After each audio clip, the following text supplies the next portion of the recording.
À la veille d'une nouvelle augmentation des prix de l'électricité, plus 1,7% demain. Voyons comment les particuliers font la chasse au gaspillage énergétique. Ils sont de plus en plus nombreux à intégrer les économies de gaz ou d'électricité dans la conception de leur habitat et à se tourner vers les énergies renouvelables. Sophie Roland, Éric Janet.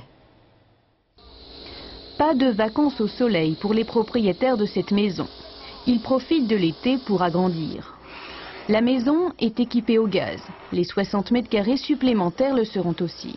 Donc le radiateur, je voudrais qu'il soit là. Mais pour ne pas trop augmenter la facture déjà élevée, cette famille veut faire des économies d'énergie. Elle a investi dans des matériaux plus isolants, même s'ils sont plus chers.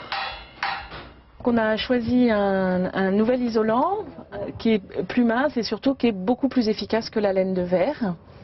Donc on a choisi ça sur l'ensemble de la toiture. On a modifié toutes les fenêtres de la maison sont équipées en double vitrage, en fenêtres très isolantes, etc. Et tout le nouveau bâtiment a été construit en béton cellulaire parce que c'est un isolant thermique. On pense que la nouvelle partie devrait être a priori beaucoup plus chaude. Mais pour faire plus d'économies, les ménages investissent dans les énergies renouvelables. Depuis 2 ans, le marché des chauffe-eau avec panneaux solaires explose, plus 92%. Il faut dire que le gouvernement a augmenté les crédits d'impôt créés en 2001.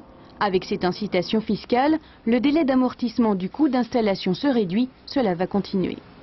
Ce délai va certainement encore se raccourcir dans les années qui viennent, d'une part parce que le prix des énergies conventionnelles va continuer à augmenter régulièrement, et puis d'autre part parce que le prix de ces installations énergie renouvelable va lui continuer à diminuer avec l'augmentation de la taille du marché et la professionnalisation du secteur.